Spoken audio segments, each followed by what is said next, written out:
Ayan, salita ka. Okay. Biofuel po ito. Use oil. Biodiesel. Biodiesel. August 8, 2008.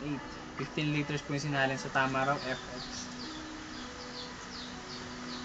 So, kumusta naman ang hatak po ng sasakyan nyo? Wala, hindi na bago. Sa simula mababago. Ah. Kasi maninibago yung sasakyan mo. Pero, pag matagal na, dudulas yung ano. Hindi naman po ba masama sa sasakyan to?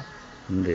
Masama yung ano, sa aso kasi amoy piniritong itlog at saka isda. Nahabol ka ng aso.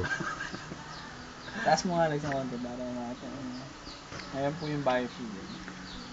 Galing po sa use oil. Oops. Oy, nako, anong lalaang yan? Eh, kaya Alex mo sisingilin yan. Hindi pa nga kumikita. Siningil mo na agad eh.